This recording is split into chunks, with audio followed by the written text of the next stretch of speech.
Welcome to the world premiere of the new Porsche 911 GT3 RS. My name is Patrick Long. I've had the distinct honor of being part of the family for the last 2 decades, both on the racetrack and on the street. And every single time I've jumped into a 911 GT3 RS, I've left with a smile on my face and some pretty warm tires. I'm not going to introduce this car by myself. I have a great guest with me, Andy Preuninger, Hi. Father of the GT3. Nice to see you. Good to see you, Pat. So as soon as I walk in, there it is, the 996 GT3 RS. Yes. Car that we both started this company's tenure with. An amazing, amazing car. So close to the car that I drove on the racetrack. But then it got interesting. Yeah, well, the first 996 RS was a homologation special to homologate parts that we needed in the race cars that you were driving back then. In this case, it was steering knuckles and some suspension parts, and we built a whole new model around it and continued that way with the 997 GT3 RS, which got the wide body of the turbo, which was very distinctively looking, and even more aero, even more lightweight trickery. So it started the model range RS, if you put it like that. And on the next step was the second generation RS, which got a new engine, 3.8 liters of displacement instead of 3.6, more power, more aero, wider track front and back, and even more lightweight, like the carbon fiber stuff. So it was a pretty nice evolution. When I first jumped into the 991 RS, I thought to myself, how do they do it? How do they give you a product that you can absolutely punish on the racetrack lap after lap after lap? I recognized so much aero advancement, so much powertrain advancement, and always the aesthetics. You guys always raise the game with the aesthetics, which is a huge part of the emotional connection of these cars. An RS always has to be beautiful, absolutely. Next one was the current one, I would say, till today. The second gen featuring Weissach package, featuring even more lightweight stuff and an engine that was totally revised with 520 horsepower. So it begs the question, which one of these is your favorite? Well, they're all my favorites, but like in every family, the newest member always gets the most love. And my new love has a name. It's 992 GT3 RS, definitely.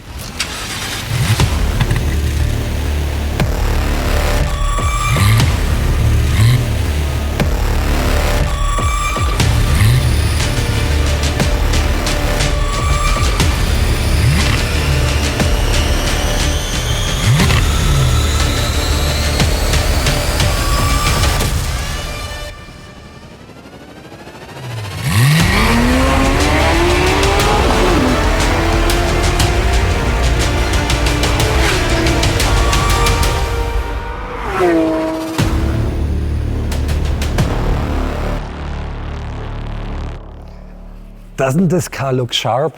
I think it's more radical, even more radical than a race car. Maybe more radical than a race car you've been driving. It's insane. There's more aero detail here than I think I've ever seen in any street car. That's right. I mean, all the exits, all the air vents, all the flaps are there for a reason. There's nothing fake, there's nothing exaggerated. I can't remember any project where we spent more days and nights, countless hours in the wind tunnel. The new GT3 RS takes road car aerodynamics into a completely new sphere. We've never put so much effort in the development of a GT sports car. With over 1,500 simulations and more than 250 hours in the wind tunnel, we've been able to achieve a new level of performance.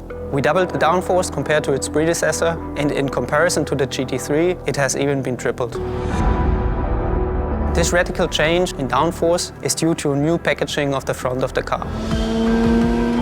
The 3-radiator layout is now a mono-radiator concept like we use in our uncompromising race car, like the GT3R. The first time in our road car history, we have a proper high-performance front wing that is also fully active and infinitely adjustable. We can rotate the front flap by over 80 degrees, and this in just 0.3 of a second. By rotating the flap in high downforce position, we achieve the maximum downforce configuration, and the load on the front is raised to a maximum. We needed to increase the venting of the wheelhouse. The traditional outlet on top of the fender with the louvers was not enough anymore. A new passage for the air behind the front wheels was designed in order to increase the venting. Even the door design was affected by it. Not only does the new GT3 RS has turning vanes on the underfloor, they can also be found on the roof of the car. When the hot air exits the front radiator, it would just flow over the top of the roof and the engine air is affected by it. So we have a new hood outlet that pushes the air to the sides, and the roof fins continue this work and keep the hot air on the outward direction. The rear wing is of course huge. It is made of a fixed mainplane and the movable second element, the flap. Together with the active system in the front, we can reduce the drag by nearly 30%. When you press the DRS button, the DRS drag reduction system, the car turns the flaps into a low downforce position and you achieve the lowest drag of the car. The new GT3 RS is really a whole new milestone in road car aerodynamics. The combination of these two new aero systems, as front and rear, gives you the perfect aero balance and perfect aero setup for every condition on the racetrack. Unbelievable.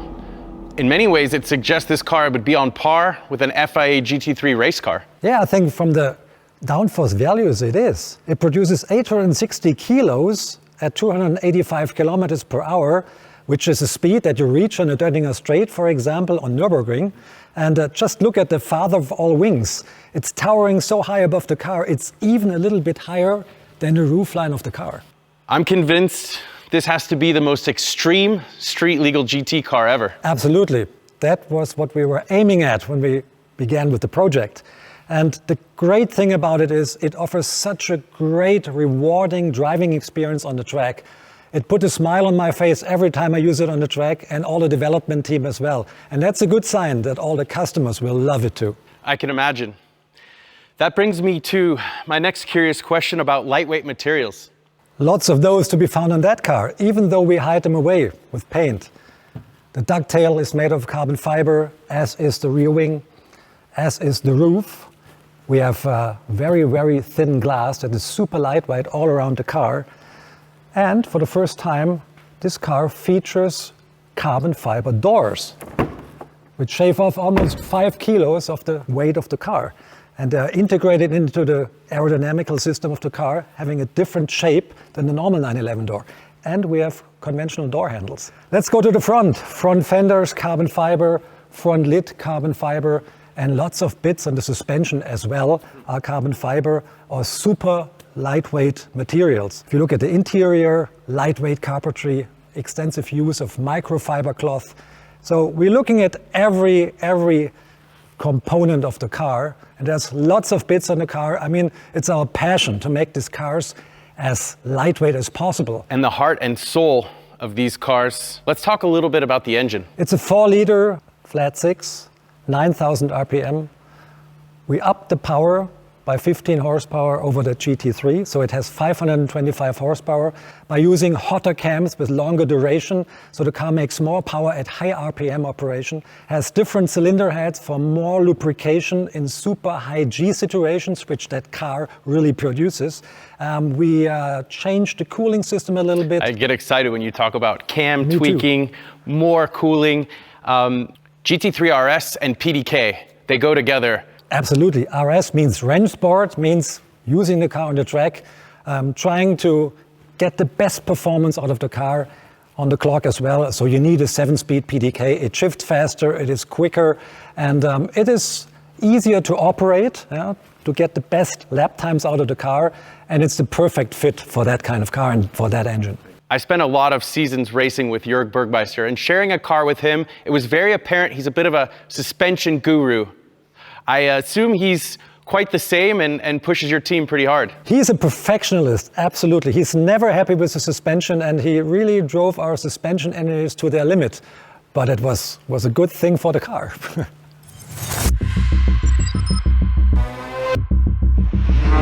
We're sitting in the new GT3 RS. The current GT3 already set a really high bar in terms of balance with its double wishbone front axle, but the new GT3 RS is a whole nother level. The car with that much downforce usually is really sensitive to right-eye changes, especially under braking. The front usually gains a lot of downforce, but we made a change to the front geometry and put more anti-dive in it, and that gives us a more equal aero load under braking as well and keeps the balance consistent. So usually to change the damper settings you need a mechanic, but with our new steering wheel it's just a press of a button and you can adjust compression and rebound, front and rear axle while driving. And it's a really big tool for a driver. You can adjust the car perfectly to any racetrack or tire conditions. So for instance, on a really bumpy track, you can go a little softer on the overall damping, or if you're on a really smooth track or have plenty of grip from brand new tires, for instance, you can go a little stiffer overall.